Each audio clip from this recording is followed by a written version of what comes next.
Merci d'être nombreux ce soir encore pour cette conférence des Jeudis du Savoir du CRIOB. Donc ce soir, c'est Vers l'infini et au-delà, une histoire de mathématiques par Martin Weyman, qui est présent à côté de moi. Juste rapidement, donc, Martin est enseignant-chercheur au sein du laboratoire de mathématiques Gattier à l'UPF, et ses travaux portent sur la géométrie, l'algorithmique des courbes et les surfaces algébriques. Pardon. Mais bon, apparemment dans la salle, il y a beaucoup de gens qui le connaissent déjà, donc je vais m'arrêter là, et puis je laisse la parole à Martin. Merci. Merci.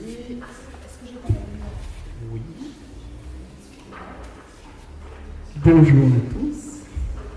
Un grand merci à vous d'être venus si nombreux. Je vais commencer par un 2-3 merci pour ne pas oublier. Grand merci au CRIOB de nous accueillir ce soir. Un grand merci à Cécile, à Berthe et François Pillonneau quelque part là-bas pour avoir organisé cet événement. Un grand merci à Fabrice qui a fait le petit slide que voici ici, ce joli dessin. Et puis, il fallait que je dise autre chose. Merci à Rotui qui va nous fournir quelques jus de fruits. Il y aura un pot après la conférence. Donc, vers l'infini et au-delà. Alors, on commence par deux petits avertissements. Le premier, c'est que vous prendrez quelques libertés avec l'histoire et les mathématiques afin que l'exposé soit un peu plus compréhensible. Et le deuxième, c'est que n'hésitez pas à m'interrompre si vous avez des questions, des remarques. Ça ne me dérange pas du tout, au contraire, ça rend les choses un peu plus vivantes. Alors, vers l'infini et au-delà. Point d'interrogation. Donc l'infini, c'est un sujet qu'on va aborder d'un point de vue mathématique. Un concept un peu qui fait peur, quelque chose qui n'a pas de fin. Je vois des coquins qui me taquinent, qui font leur petite blague à lunettes, c'est super. C'est magnifique. C'est super. Donc allons tous vers l'infini et au-delà avec nos magnifiques lunettes. Et donc vous voyez que c'est un concept qui fait un peu peur, et vous voyez ici Buzz l'éclair qui hésite très très fortement avant de s'aventurer vers l'infini et au-delà. Et les mathématiciens aussi, vous allez comprendre un peu pourquoi, ont mis énormément de temps à appréhender, à s'attaquer un peu sérieusement au concept de l'infini.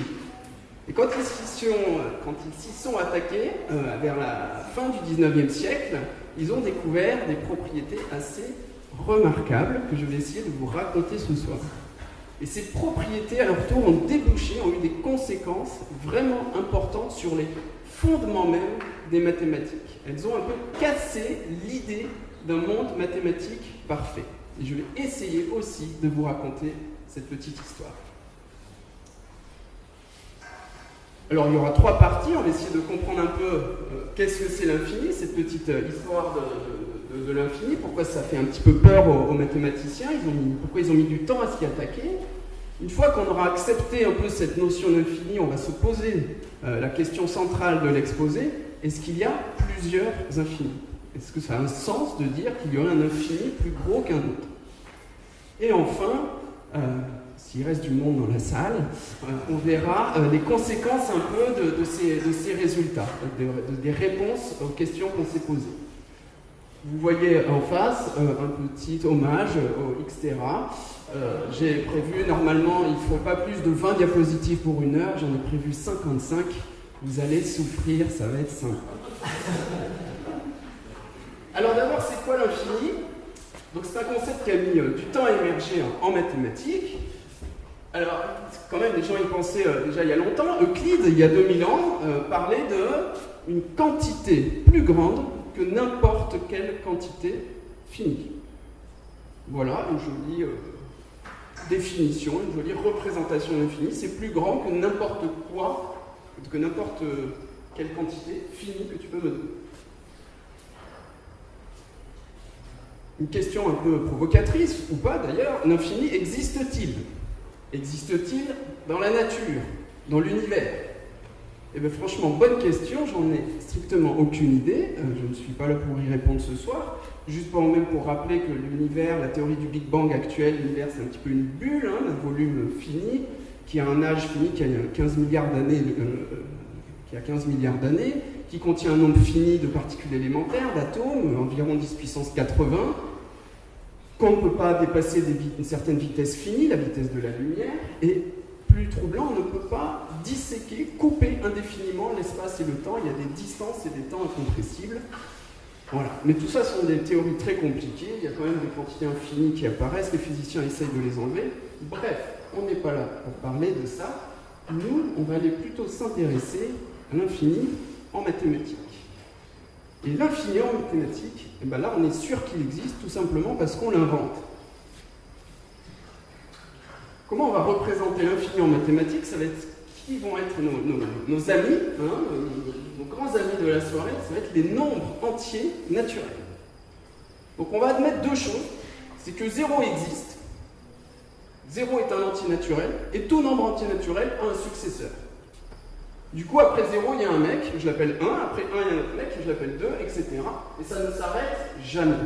J'admets qu'après 6, il y a encore quelqu'un, qu'après 1000, il y a encore quelqu'un, c'est 1000 plus 1, et après des milliards de milliards, il y a encore des milliards de milliards plus 1, et ce processus ne s'arrête pas. On met donc 3 petits points de suspension pour se dire que cette liste est précisément infinie, sans fin. Donc il y a ici une acceptation que chaque nombre a un successeur.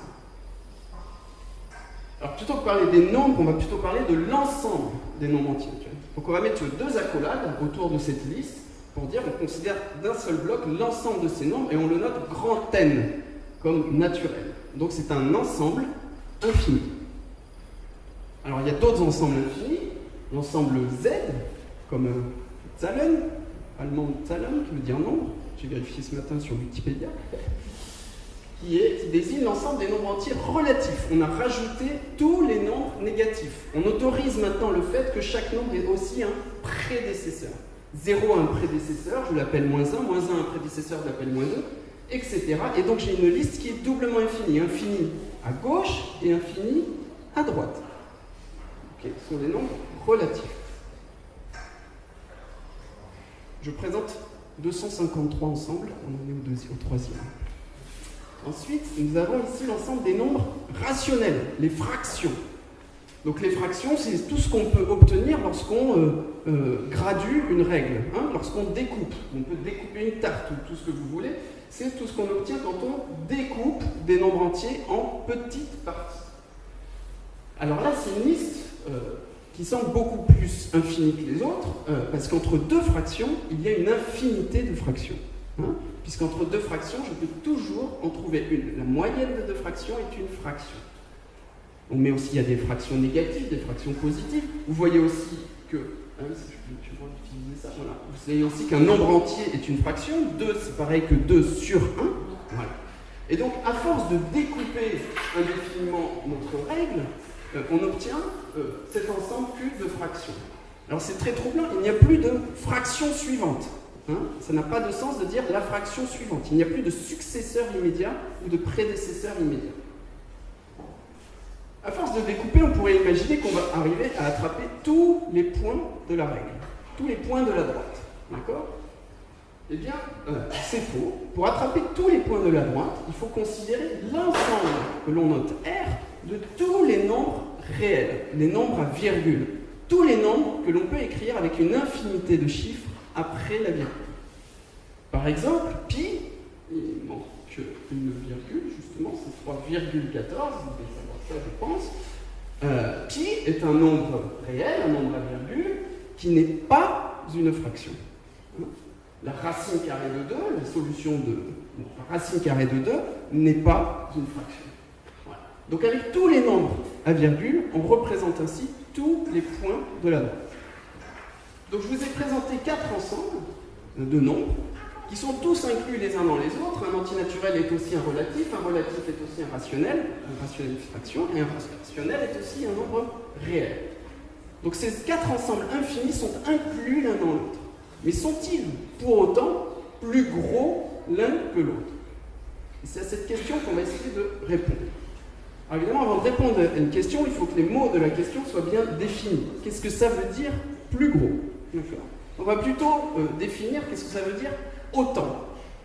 Que signifie autant que? Donc, naturellement, l'intuition, c'est qu'on va compter le nombre d'éléments et puis on va comparer.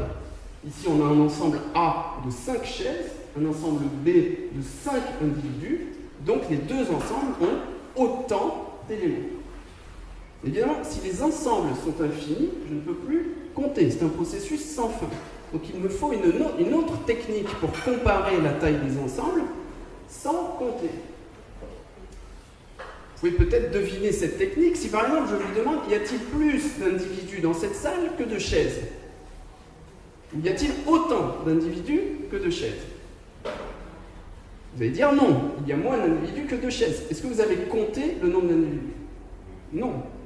Qu'est-ce que vous avez fait? Vous êtes tous assis sur une chaise, hein, vous avez associé une chaise à un individu, et puis vous vous rendez compte qu'à la fin, il reste encore des chaises de libre.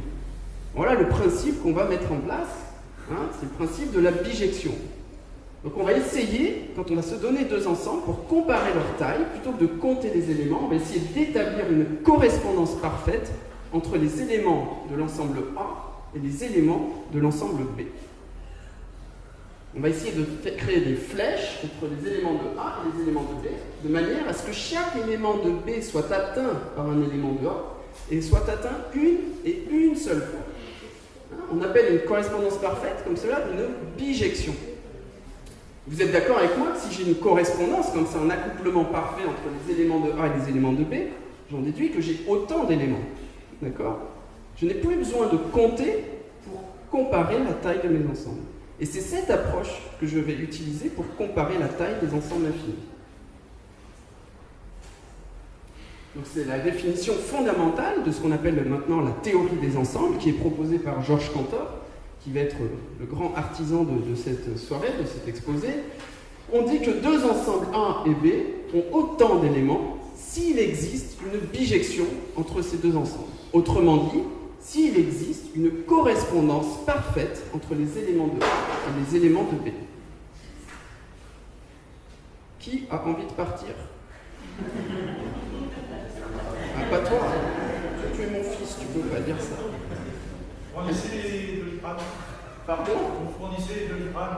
Je fournirai les Doliprane.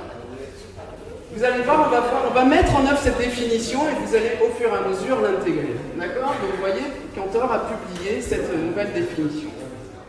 Alors n'essayez pas de lire forcément ce texte, hein, c'est pour vous dire que ça ne sort pas de nulle part. Donc, deux ensembles ont autant d'éléments si je peux établir une correspondance, hein, un accouplement entre les éléments de A et les éléments de B. Regardons ce qui se passe, mettons en application cette définition. Je reprends mon ensemble de départ n, l'ensemble de tous les nombres entiers naturels, 0, 1, 2, 3, 4, 5, etc. J'enlève 0. J'obtiens un nouvel ensemble B. D'accord? J'ai mon ensemble A de départ et j'ai un nouvel ensemble B. J'ai enlevé le premier élément, j'ai enlevé un mec. Mais il existe une bijection. Autrement dit, il existe un accouplement parfait entre les éléments de A et les éléments de B. À 0, j'associe 1, à 1, j'associe 2, à 2, j'associe 3, à 25, j'associe, voilà, et puis à n, j'associe n plus 1. Et comme ça, j'aurai une correspondance parfaite entre les deux ensembles. Donc avec ma définition de autant signifie correspondance parfaite, ça veut dire que dans mes deux ensembles, il y a autant d'éléments. Alors là, ça fait un peu mal à la tête, c'est-à-dire qu'on enlève des éléments et il en reste autant. Ça contredit le principe que le tout doit être plus gros que la partie. Et ça, c'est ce qu'on appelle le paradoxe de la réflexivité.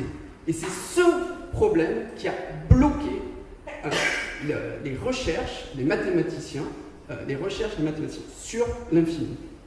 Pour vous donner un ordre d'idée du genre de blocage, hein, saint Thomas d'Aquin, quiconque ose penser l'infini se met en concurrence avec la nature unique et infinie de Dieu. C'était pas facile de dire si, moi je vais l'attaquer, je vais étudier l'infini, malgré ce genre de réticence. Donc il faut attendre le 19e siècle, 1870, pour que un mathématicien intrépide ose finalement penser l'infini, définir l'infini. et accepté ce paradoxe de la réflexivité. Il a tout simplement accepté qu'on puisse en enlever et qu'il en reste autant. Non seulement il a accepté ça, mais il a dit que ça caractérisait les ensembles infinis. Donc il a proposé cette nouvelle définition, qui s'appelle Dedekind. On dit qu'un ensemble est infini si justement on peut enlever un élément et qu'il en reste autant. C'est-à-dire que je peux enlever un élément et continuer d'établir une correspondance parfaite entre mon ensemble et l'ensemble privé de son élément. Donc là, on a tout le matos pour avancer un peu. Il est enfin possible d'étudier l'infini. Nous voilà avec une définition propre de l'infini et un moyen de comparer la taille des ensembles. Donc on y va. Y a-t-il plusieurs infinis? Donc le grand artisan dans cette histoire, je l'ai déjà dit, c'est Cantor, et vous allez voir que c'est vraiment lui qui a trouvé les plus grands théorèmes autour de cette question. On va faire ça sous la forme de 4 exercices. Y a-t-il autant de nombres entiers, 0, 1, 2, 3, 4, 5, etc., que de nombres entiers pairs, c'est-à-dire tous les multiples de 2, 0, 2, 4, 6, 8, 10, etc. C'est-à-dire que là, j'en ai pas enlevé un, mais j'en ai enlevé une infinité, j'en ai enlevé 1 sur 2. Est-ce qu'il en reste autant? Alors on revient à notre définition, ça veut dire, est-ce que je peux établir une correspondance, une bijection entre ces deux ensembles? Est-ce que vous voyez la bijection? À n, je vais associer 2n. Oui, on l'a décrit un peu plus précisément. À 0, j'envoie sur 0, 1 sur 2, 2 sur 4, 3 sur 6, 4 sur 8, 5 sur 10, 6 sur 12, etc. Une correspondance parfaite. Donc il y a autant de nombres entiers que de nombres pairs. J'ai beau en enlever 1 sur 2, une infinité, il m'en reste autant. Alors même jeu, mais on en rajoute une infinité. Je rajoute tous les nombres négatifs. Là, c'est un petit peu plus délicat, la liste est aussi infinie à gauche. Est-ce que vous voyez une bijection?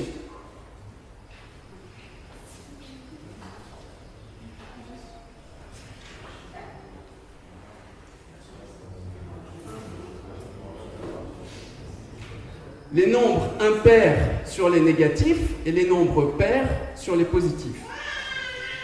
Hein? Par exemple, c'est un exemple, hein, c'est jamais la seule solution. Il suffit d'en trouver une. Donc 0 sur 0, 1, 3, 5, 7, 9, etc. sur moins 1, moins 2, moins 3, moins 4, etc. Et 2, 4, 6, 2, 4, 6, 8, etc. sur 1, 2, 3, etc. On a ainsi une correspondance parfaite entre les positifs et négatifs. Autant, j'en ai rajouté une infinité et j'en ai autant. En B, pourquoi tu mets des négatifs et des positifs en même temps? Alors effectivement, là, ils ne sont plus dans le même ordre, l'ensemble B, mais ça reste le même ensemble. Je reviens ici. Ça, c'est mon ensemble B. Ici. Il est présenté sous une certaine forme, c'est-à-dire du plus petit au plus grand. Et là, je décide de le représenter sous une autre forme. 0, moins 1, 1, moins 2, 2, moins 3, 3, moins 4, 4, moins 5, 5, etc. C'est cette autre représentation, justement. Avant, c'était une liste doublement infinie, et je l'ai transformée en une liste simplement infinie. Elle est seulement infinie à droite maintenant. C'est ça qui me permet cette astuce. D'accord? Et justement, très bonne question, merci. Si on va sur les fractions, là c'est plus dur parce que, vous voyez, il y a 3 petits points entre 2 fractions, il y a plein d'infinis partout. Entre 2 éléments, il y a des infinis. Est-il possible d'établir une bijection, une correspondance parfaite entre les nombres entiers et les fractions? Là, c'est beaucoup plus... Beaucoup, je sais pas, c'est plus dur, c'est moins facile. Hein, vous voyez que je peux toujours rajouter autant de fractions que je veux entre 2 fractions. Et bien, justement, il faut trouver un moyen de représenter cette liste avec seulement 3 points de suspension. Un seul, etc. Et pas plein de etc. Et le problème, c'est que cette représentation sous la forme de la droite, là, elle nous induit beaucoup en erreur. On va plutôt représenter nos fractions sous la forme d'un tableau infini. Donc on va utiliser un axe horizontal pour le chiffre du bas de la fraction et un axe vertical pour le chiffre du haut de la fraction. Donc si on prend ici la ligne 3 sur la colonne 4, on obtient la fraction 3 sur 4, 3 quarts. Vous conviendrez avec moi qu'on obtient ainsi toutes les fractions positives. Donc là, on va s'intéresser juste aux fractions positives. Les négatives, le problème sera très simple une fois qu'on a les positives. Et qu'est-ce que j'obtiens? J'obtiens des bords. Comme tout à l'heure, en changeant l'ordre, je faisais 0, 1, moins 1, 2, moins 2, etc. J'avais un bord qui commençait à 0. Et là, j'obtiens des bords ici et ici. Et ça me permet de parcourir l'ensemble des fractions. Ça me permet d'associer une étiquette numéro 0, numéro 1, numéro 2, numéro 3, numéro 4, numéro 5, numéro 6, etc. Je peux ainsi énumérer toutes les fractions. Autrement dit, il y a une bijection entre les nombres entiers et les fractions. Il y a autant d'entiers que de fractions, bien qu'il y ait une infinité de fractions entre deux fractions. Oui. Alors, effectivement, les fractions, c'est tout ce qu'il y a dans le tableau ici. Oui. Donc ça, c'est l'ensemble B, cet ensemble-là.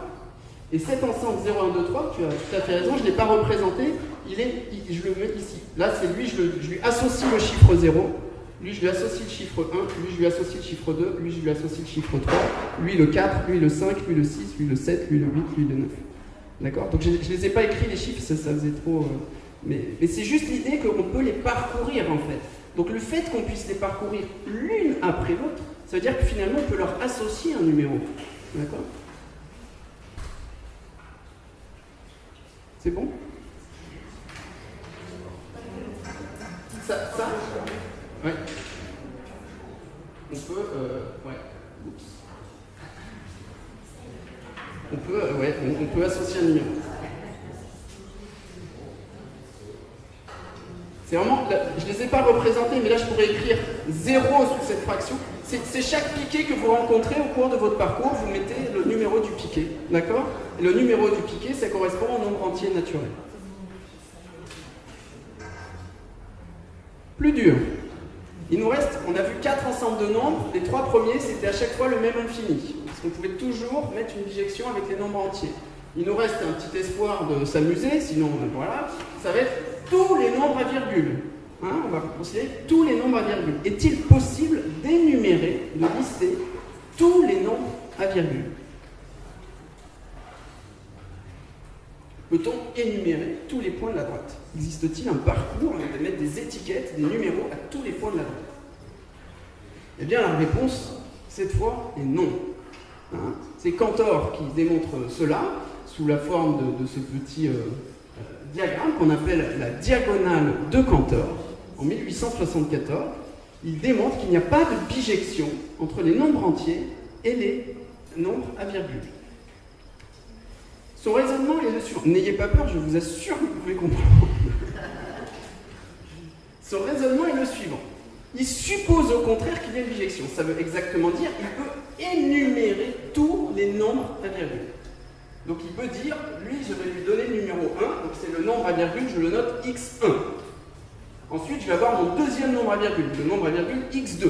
Et puis le nombre à virgule x3, et puis x4, et puis etc. Je vais x1000, x1 million, et jusqu'à l'infini. D'accord? Mais de manière à avoir listé tous les nombres à virgule. Il suppose que c'est possible. Et il va arriver à montrer une contradiction. Pour cela, il va fabriquer un nombre, y, qui ne peut pas être dans la liste. Comment il fait? Il prend simplement la diagonale du tableau.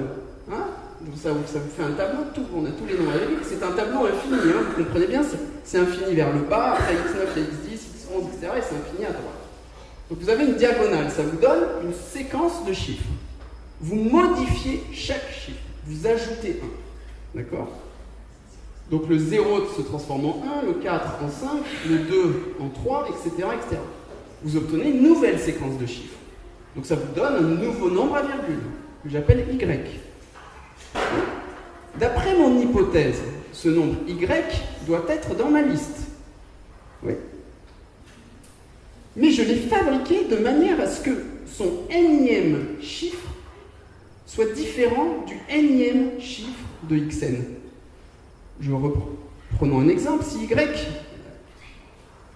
y était dans la liste, par exemple, si y était x1, est-ce que c'est possible? Non, puisque je viens de dire que le premier chiffre de y c'est un 1, alors que le premier chiffre de x1 c'est un 0.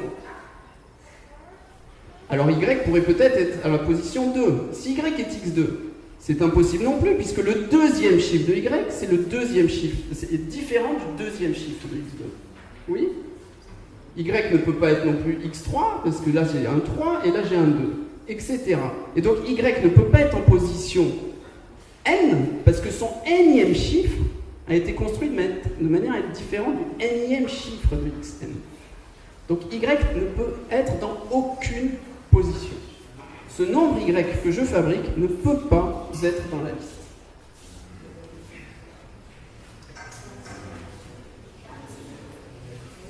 Qui a le sentiment d'avoir vaguement compris cette preuve? Aïe. Pardon? Oui. On suppose qu'on a listé tous les nombres à virgule. Ok? Et on leur donne, lister ça veut dire énumérer, donc on peut les étiqueter. x1, x2, x3, x4, etc. Ok? J'obtiens donc une diagonale de chiffres. Je modifie chacun de ces chiffres. J'obtiens un nouveau nombre y. J'ajoute 1. Le 0, je fais 1. Ce qui est important, c'est que ce soit tous différents. Mais j'ajoute 1. Si je tombe sur un 9, je vais le transformer en 0. Ok? Donc je sais, la chose fondamentale, c'est que je peux fabriquer un nombre à virgule y dont le nème chiffre est différent du nème chiffre de xn. Je peux le faire. Mais si ça c'est vrai, ça veut dire que y ne peut pas être égal à xn. Sinon ils auraient les chiffres correspondants seraient égaux. Et ça c'est vrai pour tout n. Donc y ne peut pas être de la forme xn. Donc il ne peut pas être dans ma liste x1, x2, x3, x1000, xn, etc. Redoutablement astucieux, cette preuve a été exploitée et surexploitée pour démontrer un tas de résultats dont je ne parlerai pas ici. Mais ça veut dire quoi? Ça veut dire qu'on a trouvé deux ensembles infinis qui ne pouvaient pas être mis en correspondance. Donc on a découvert un deuxième infini, plus gros que l'infini des nombres entiers. Donc l'infini des nombres entiers, on l'appelle l'infini dénombrable. Donc les trois premiers ensembles qu'on a vus, c'est des infinis dénombrables. Tous ceux qu'on peut énumérer, qu'on peut lister, étiqueter si vous voulez. Et l'infini des nombres à virgule, comme les nombres à virgule représentent la droite, il y a un continuum, on appelle ça l'infini continu. Nous avons un deuxième infini. Évidemment, la question, y aurait-il pas un troisième, hein? Quand on découvre une deuxième chose, on a tout de suite envie d'aller voir la suite. Alors pour ça, il faudrait trouver un ensemble plus gros que R. R, c'est la droite. À quoi vous pourriez penser un ensemble plus gros que la droite? Un plan. Cantor a pensé au plan. Je suis très content que vous y pensiez aussi. Voici la lettre que Cantor écrit à Dedekind. J'ai prouvé qu'il y a autant de points sur la droite que dans le plan. Je le vois, mais je ne le crois pas. C'est-à-dire qu'il y a une bijection, une correspondance parfaite entre les points de la droite et les points du plan. Alors, ça, là, je vous le prouve seulement avec un segment et un carré. D'accord? Là, je pense que vous pouvez à nouveau tous comprendre cette preuve.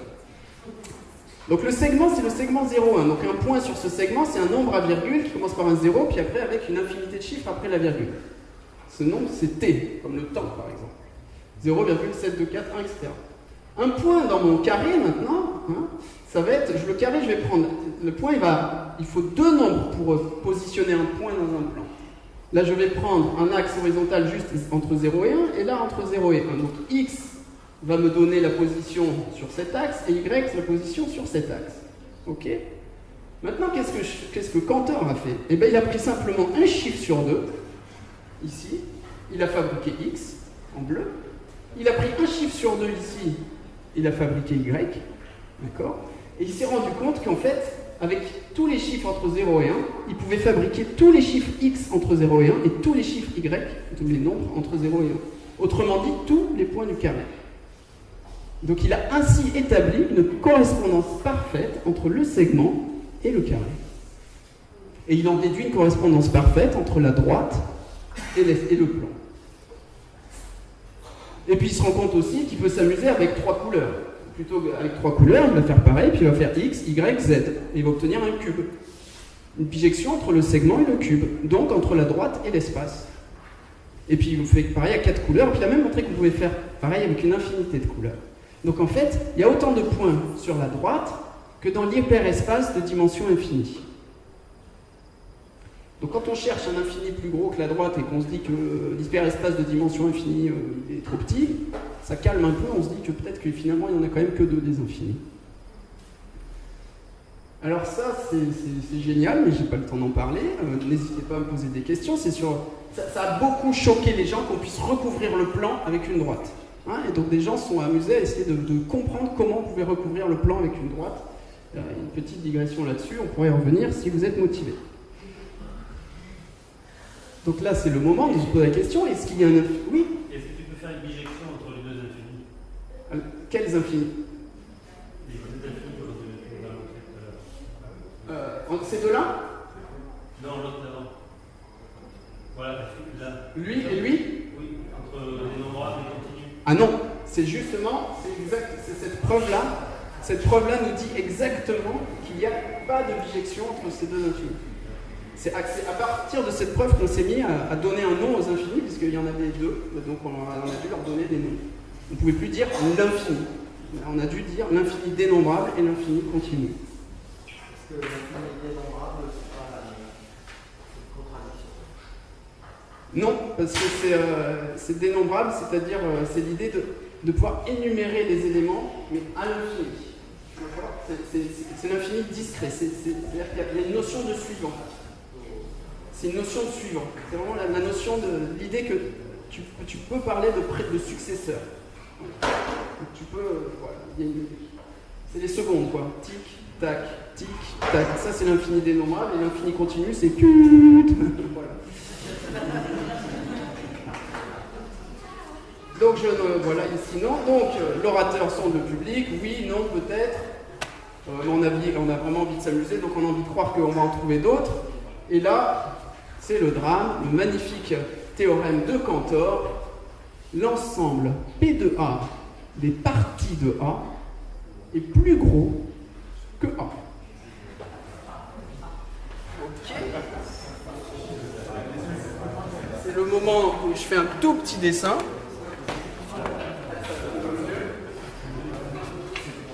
Je fais un exemple. Voici mon ensemble A. Alors plutôt que de mettre des accolades, je vais faire une patate. 3 éléments. 1, 2, 3. C'est un exemple. L'ensemble des parties de A. C'est quoi une partie de A? On regarde toutes les patates que je peux faire avec les éléments de A. Ok, donc il y a une patate 1. Je peux prendre que 1. Je peux prendre que 2. Je peux prendre 3. Je peux prendre 1, 2, 1, 3, 2, 3, 1, 2, 3, et puis je peux rien prendre aussi. Ouais. Chaque patate là, c'est une partie de A. Ouais. Et c'est même l'ensemble de toutes les parties de A que je peux fabriquer. Et donc chaque partie de A, je vais le voir ça comme un élément d'un ensemble. C'est une patate de patate. Oui. Vous avez dit que vous amusiez les enfants. Patate de patate. Et donc ça s'appelle P de A. L'ensemble des parties de A. Et qu'est-ce que l'on constate? C'est que A a combien d'éléments? 3 éléments. Et P de A a combien d'éléments? 8. Hein, parce qu'il y a même l'ensemble de patates vides. 8 éléments. D'accord? 3 plus petit que 8. Ok, donc P de A, sur cet exemple, a strictement plus d'éléments que A. Si vous prenez un élément avec 25 un ensemble avec 25 éléments, vous faites le jeu et vous allez évidemment voir que... Donc dans le monde du fini, c'est clair. Et ce que Cantor a démontré, c'est que ça restait vrai dans le monde de l'infini. Autrement dit, si je prends une patate et l'ensemble des sous-patates, eh bien, il n'y a pas de bijection entre ces deux nombres. On ne peut pas faire correspondre l'infini de A avec l'infini de P de A. Et ça, à nouveau, je vous assure, peut-être pas, vous serez peut-être fatigué, mais que vous pouvez comprendre la preuve de ce théorème. Donc on pourra y revenir pour ceux qui veulent en fin d'exposé, mais c'est vraiment une preuve accessible. Mais alors qu'est-ce que ça a comme conséquence? Eh bien, la conséquence, c'est qu'il y a une infinité d'infinis. Partons de A qui vaut l'ensemble des nombres entiers. 0, 1, 2, 3, 4. Je vais prendre l'ensemble des parties. D'accord? Donc là, j'ai ma patate, c'est n. Et je fais une patate des parties de n. J'ai une nouvelle patate. Et Cantor nous dit qu'on ne peut pas faire correspondre parfaitement les éléments entre les deux patates. D'accord? Donc P de n est strictement plus gros que n. Mais je peux prendre aussi les parties des parties de n et itérer ce processus. Là, j'ai un nouvel ensemble, et je peux prendre l'ensemble de ces parties, etc., etc. Et donc, Cantor donne ici un moyen de fabriquer une échelle infinie d'infinis. Il y a une hiérarchie dans les infinis. Donc là, c'était même plus dénombrable qui continue. Là, il fallait changer d'idée. On a trouvé infini 0, plus petit que infini 1, plus petit que infini 2, plus petit que infini 3. Et ça, jusqu'à l'infini. Et les parties, ça marche que pour les ensembles dénombrables? Non, tu peux prendre n'importe quel ensemble. Oui, oui. La preuve, en fait, tu peux prendre les parties d'un ensemble. Bon, il faut axiomatiser, on y reviendra tout à l'heure, mais il faut admettre certaines petites vérités de base, sinon on ne peut rien faire. Mais oui, on accepte qu'on puisse prendre l'ensemble des parties d'un ensemble. Alors, pour votre information, l'ensemble des parties de n, en fait, ça c'est pareil que R, c'est les nombres à virgule, le deuxième là. C'est l'infini continu, ça. Deuxième super rigolote conséquence, enfin celle-là c'est quand même la plus notoire, une infinité d'infinis. Deuxième super conséquence, c'est que par exemple, l'ensemble de tous les ensembles n'existe pas. Parce que, appelons-le oméga, imaginons qu'il existe, je l'appelle oméga. Mais oméga, on vient de dire qu'il est toujours plus petit que l'ensemble des parties de oméga. Oui? Si l'ensemble de tous les ensembles, il ne peut pas être plus petit qu'un autre ensemble. Donc l'ensemble de tous les ensembles n'existe pas. Alors que les gens avant parlaient de l'ensemble de tous les ensembles. Il a fallu enlever ces expressions des articles de mathématiques. Alors, voilà, on pourra y revenir tout à l'heure si ça vous intéresse. Je vous jure qu'avec un dessin, je vous explique cette chose-là.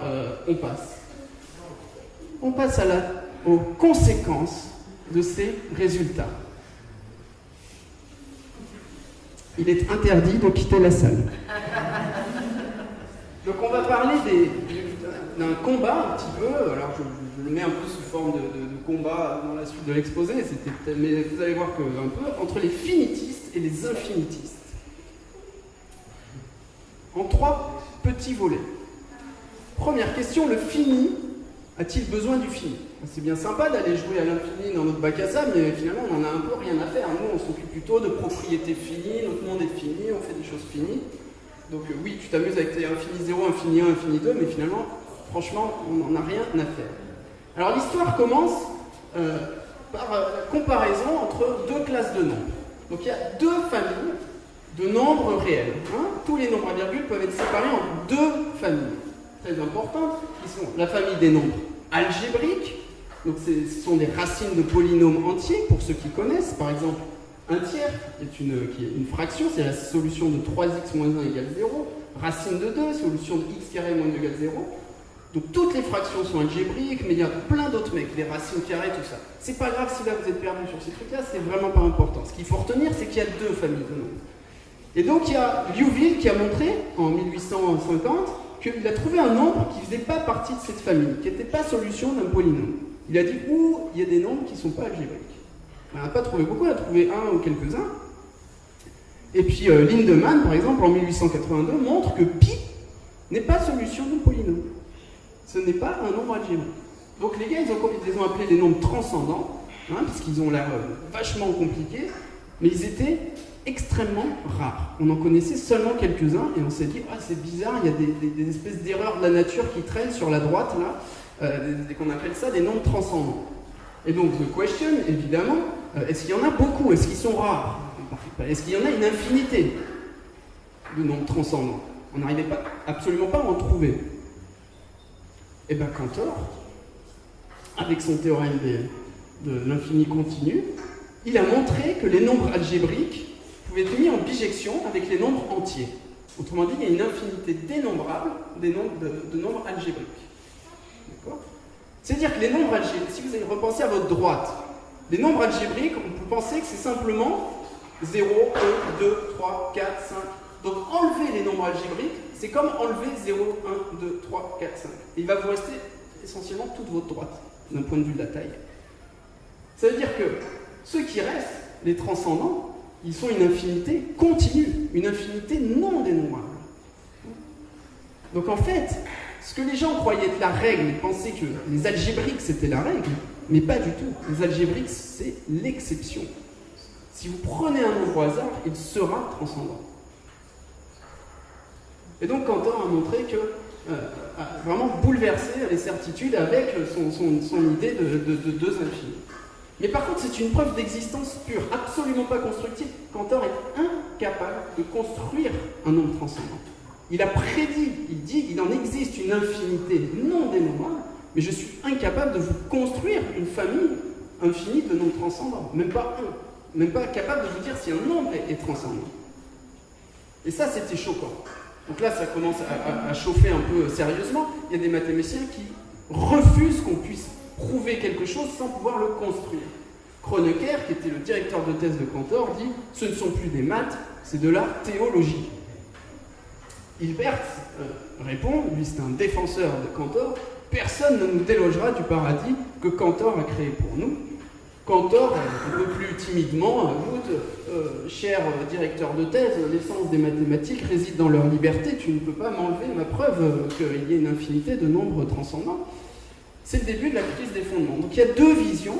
Il y a ceux qui veulent faire des maths constructives, c'est-à-dire on ne va pas prédire l'existence d'objets si on n'est pas capable de les construire avec un nombre fini d'étapes, ou plutôt avec un raisonnement fini. Donc c'est ce qui va donner, c'est un énorme raccourci ici bien sûr, mais c'est des maths plutôt finitistes qui vont donner naissance aux algorithmes, à la machine de Turing et finalement à l'informatique, cette idée de manipulation infinie d'objets. Et d'un autre côté, les mathématiques formelles où on raisonne dans le monde infini. Les mathématiques infinitistes sont les mathématiques que l'on fait aujourd'hui. Alors aujourd'hui, les camps ne s'opposent pas, bien entendu, mais se complètent bien au contraire. Et alors il faut comprendre où se situe le point de crispation. Le point de crispation, c'est ce qui s'appelle le principe du tiers exclu. Donc c'est l'idée qu'il n'y a pas de troisième possibilité. C'est quand on raisonne par l'absurde. Soit une proposition est vraie, soit elle est fausse. Quand Cantor dit « je suppose que c'est vrai, j'arrive à une contradiction, donc c'est faux ». Mais ça pourrait très bien être ni vrai ni faux. Bon non, c'est non raisonnable. D'accord? Il n'y a que deux possibilités, soit c'est vrai, soit c'est faux. Et tout le monde est d'accord avec ça dans le monde fini. Exemple, je prends un sac de coco, je le vide de sac et je dis soit je vais trouver une coco verte, soit je ne vais pas en trouver. C'est clair, tout le monde est d'accord. Personne n'a jamais pu contredire physiquement cette affirmation. Soit il y en a une, soit il n'y en a pas. Et donc tous les mathématiciens sont d'accord avec le principe qu'il n'y a pas de troisième possibilité, le principe du tiers exclu dans le monde fini. Maintenant, si vous prenez un sac infini de coco, vous pensez un sac infini de coco, qu'est-ce qui vous dit que soit il y a une coco verte, soit il n'y en a pas? Personne n'a jamais fait cette expérience de savoir soit il y a une coco verte, soit il n'y en a pas. Donc là, il y a une acceptation.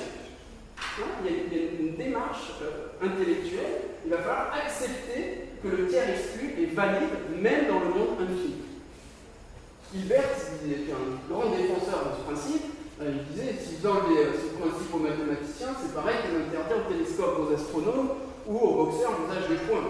Les gens qui ont fait des mathématiques sans le tiers exclu, ont fait des mathématiques très compliquées, très difficiles.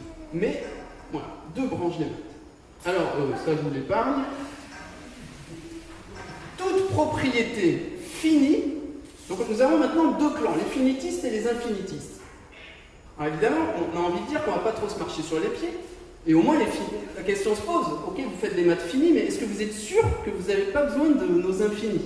Parce que Donc toute propriété énoncée qui manipule que des objets finis, vous êtes sûr qu'il n'y a pas besoin de l'infini? Eh bien, théorème de Gödel, fantastique, 1931, non.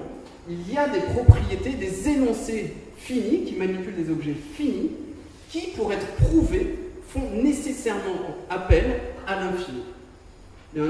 Turing donne un autre exemple en 1937 et un vrai exemple concret montré par Kirby Paris qui dit qu'on ne peut pas démontrer qu'un certain ensemble, dit de Goodstein, est fini. C'est un énorme ensemble, mais il est fini, et on sait qu'il est fini. Eh bien, on ne peut pas le montrer sans utiliser les nombres infinis de Cantor. Infini 0, infini 1, infini 2, etc. C'est fantastique. Donc, c'est-à-dire que les finitistes qui disaient non, on fait que du fini, bah oui, mais t'as beau faire que du fini, tu ne pourras pas prouver tes trucs finis sans aller utiliser nos trucs de l'infini. C'est quand même balèze. 1-0 pour les infinitistes. Victoire, alors c'est pas la victoire totale. Cantor, il s'est posé une mauvaise question. L'hypothèse du continu. Il a fabriqué une échelle infinie d'infini. Donc l'échelle a 2 premiers barreaux. Le premier barreau, ça tout le monde est d'accord avec ça, c'est l'infini dénombrable. Et puis après, il a trouvé l'infini continu. Et bêtement, il s'est posé la question, je dis bêtement parce que vous allez voir la suite, il s'est posé la question de savoir s'il y avait un infini coincé entre les deux. Est-ce qu'il y a un infini plus gros que le dénombrable, mais plus petit que le continu? Et il a supposé que non, parce qu'il n'avait pas envie. Lui, il avait envie que son échelle, elle soit cool, quoi, premier échelon, deuxième échelon, etc. Il n'y a pas infini 1,5, quoi. Il y a infini 0, puis infini 1. Il a appelé ça l'hypothèse du continu. Il n'y a personne entre les deux mecs. Et c'est un problème célèbre. C'était le premier problème sur une fameuse liste de 23 problèmes posés par Hilbert au Congrès international de mathématiques en 1900. Et beaucoup de gens ont réfléchi dessus, mais essentiellement, Cantor a réfléchi dessus. Il a cherché toute sa vie, sans trouver, le pauvre. Par contre, il a fabriqué des ensembles de nombres complètement incroyables, avec des propriétés incroyables, mais à chaque fois, malheureusement, il retombait sur un ensemble qui était soit dénombrable, soit continu. Il n'arrivait pas à trouver un ensemble entre les deux. Donc il était sûr que finalement, s'il n'arrivait pas à en trouver, c'est qu'il n'y en avait pas. Le directeur de thèse de Cantor, toujours sympa, son élève finit à l'asile, il lui dit naturellement c'est à l'asile qu'il aurait dû être depuis le début. Ça vous donne quand même l'ambiance qu'il y avait dans les deux camps. Il a carrément, Kronecker a bloqué des publications de Cantor, des publications importantes, parce que Kronecker avait beaucoup de pouvoir, et il a aussi bloqué quelque part la carrière de Cantor. Donc il a probablement participé lui-même à ce que Cantor finisse à l'asile. Mais si Cantor avait su, ça c'est assez fatal, c'est tombé comme un coup près en 1963, l'hypothèse du continu, ce que Cantor cherchait à démontrer, n'est pas démontrable. Alors là, qu'est-ce que ça veut dire? En maths, normalement, on peut soit quelque chose, on vient de dire que soit c'était vrai, soit c'était faux. Donc ça veut dire qu'on normalement peut tout démontrer. S'il y a un énoncé posé correctement, on doit pouvoir montrer soit il est vrai, soit il est faux. Eh bien, l'hypothèse du continu est ni vraie, ni fausse. Alors évidemment, dit... C'est qu'il n'y en a pas entre les deux. De toute façon, l'hypothèse, c'est qu'il n'y en a pas entre les deux.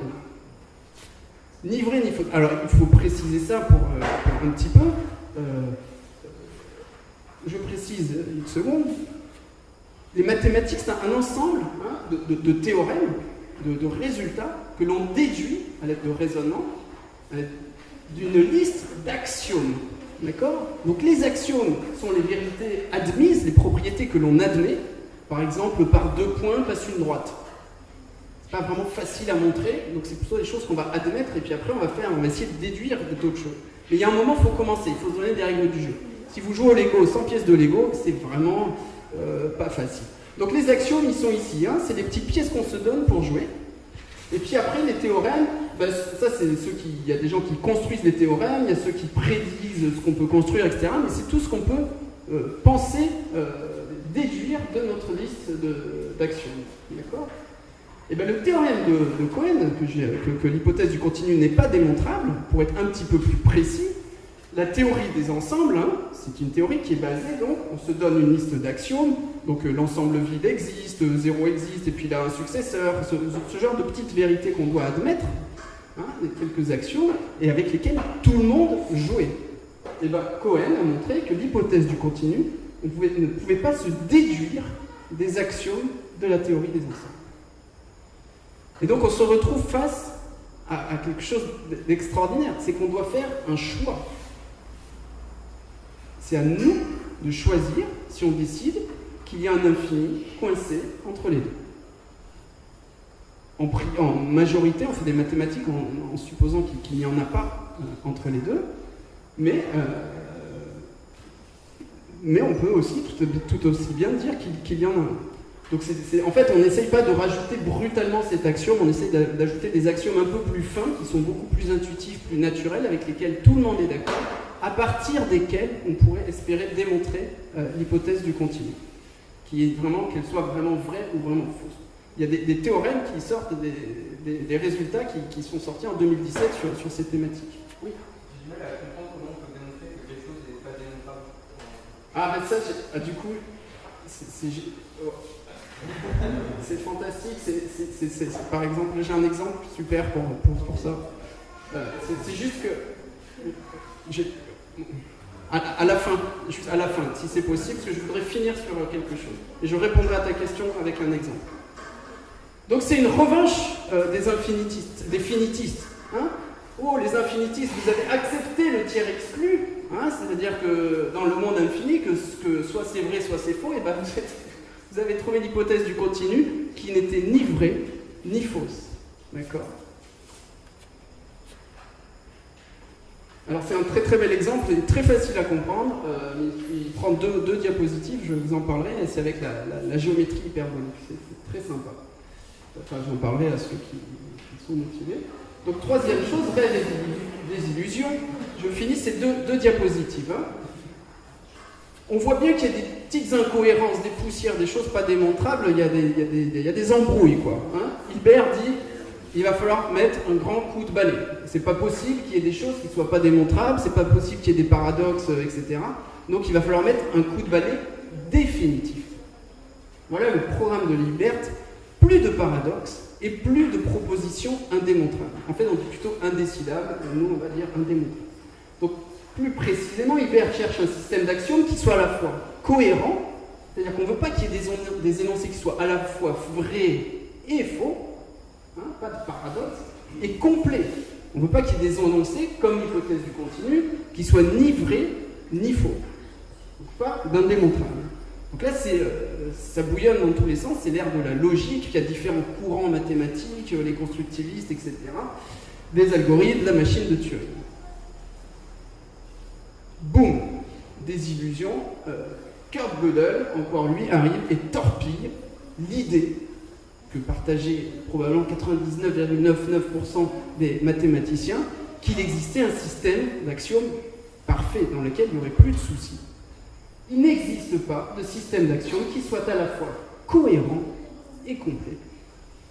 Donc c'est-à-dire que si vous vous placez dans un système d'axiomes cohérent, c'est-à-dire où il n'y a pas de choses qui sont vraies et fausses en même temps, c'est la moindre des choses, et bien malgré tout, vous aurez toujours des choses qui sont ni vraies ni fausses.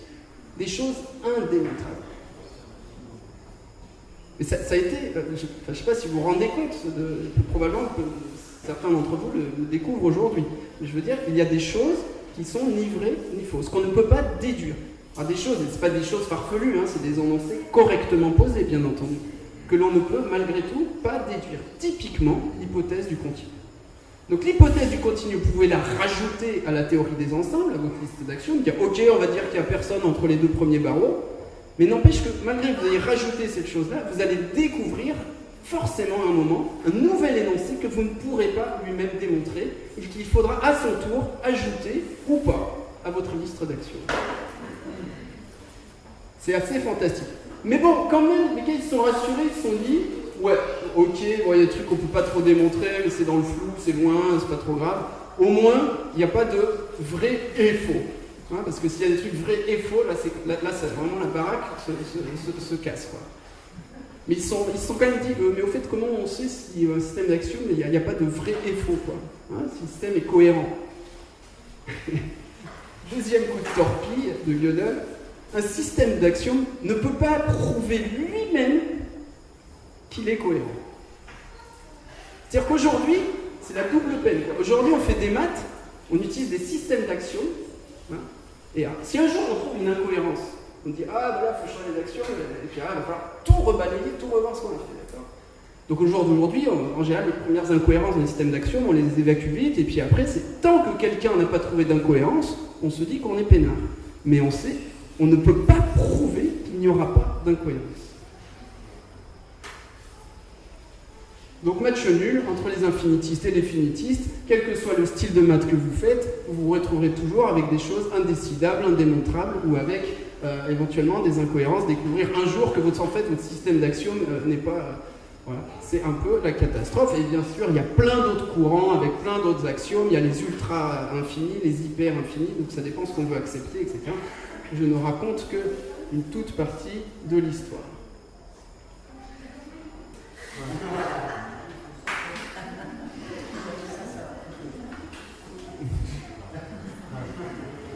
Ah, ça rigole moins là. Non, écoutez, on peut discuter soit au pot, soit poser quelques questions maintenant. Ou plus tard.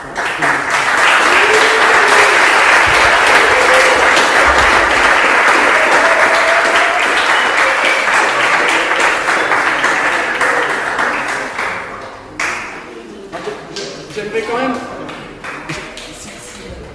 Vous pouvez bouger, mais j'ai comme une question m'a été posée et que je n'ai pas répondu à la question. Est-ce que j'ai le droit de répondre tout de suite à la question? Alors, c'est ici. D'accord? Il m'a dit, quelqu'un m'a demandé, j'ai du mal à comprendre comment on peut prouver que quelque chose n'est pas démontrable. D'accord? C'est possible d'enlever la... Ah non, s'il y a peut-être des gens qui... Ok, c'est pas grave. Et bien voilà un très très bel exemple que vous allez tous comprendre. C'est l'exemple de l'axiome des parallèles. Donc Euclide, il y a 2000 ans, il proposait une liste de d'admettre 5 vérités pour pouvoir faire de la géométrie dans le plan. Vérité numéro 1, axiome, on appelle ça, par 2 points passe une droite. Il y en a besoin, on peut prolonger indéfiniment cette droite, un point et longueur définie s'insèrent, les angles droits sont égaux entre eux, etc. Ce qui est important, c'est le 5e. Par tout point passe une et une seule droite parallèle à une droite donnée. Vous donnez une droite D, vous donnez un point A, et le 5e axiome affirme qu'il existe une seule droite qui passe par ce point, et qui ne coupe pas ma droite D. On est tous d'accord avec ça? Oui? Sauf que la question qu'on peut se poser, c'est est-ce que c'est vraiment un axiome ou est-ce que c'est un théorème? Est-ce que je ne pourrais pas, par hasard, démontrer cette chose-là des 4 premiers? D'accord? Donc c'est typiquement la question, est-ce que cet énoncé est démontrable? Ah, vous pensez qu'il est démontrable, les enfants? Vous êtes vraiment super balèzes. Eh ben non, en fait, il n'est pas démontrable. On ne peut pas démontrer le 5e axiome. Autrement dit, c'est vraiment une vérité que l'on doit admettre. C'est une règle du jeu que l'on doit se donner. C'est à nous de choisir cette règle du jeu. Et la preuve de cette chose-là, elle a mis 1900 ans à venir, c'est une conséquence de la naissance de la géométrie hyperbolique due à Lobaïevski et Poincaré en 1902. Tout simplement, ils ont construit une géométrie dans laquelle les 4 premiers axiomes étaient vérifiés, mais pas le 5e. Ce qui veut bien dire, et cette géométrie n'était pas la géométrie du plan. Par exemple, la somme des angles d'un triangle ne faisait plus 180 degrés, mais strictement plus petit. D'accord? Donc ce qui veut bien dire que cette phrase ici, cet axiome-là, n'est pas impliqué par les 4 premiers, sinon il aurait été vrai à son tour. Magnifique raisonnement. Donc c'est la géométrie hyperbolique, donc il faut comprendre ici que c'est plus on s'approche du bord, plus on devient petit, plus c'est difficile d'aller. Donc ça, en fait, on dirait que c'est un espace fini, mais en fait c'est un espace infini, parce qu'on n'arrive jamais à toucher le bord.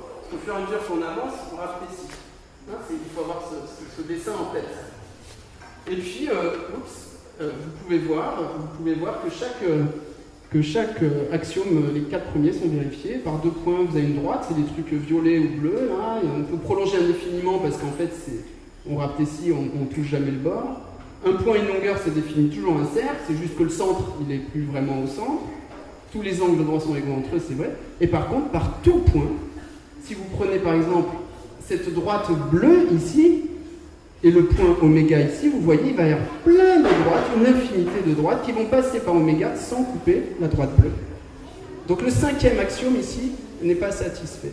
Donc ça prouve que le cinquième axiome n'est pas démontrable à partir de la théorie des 4 premiers axiomes.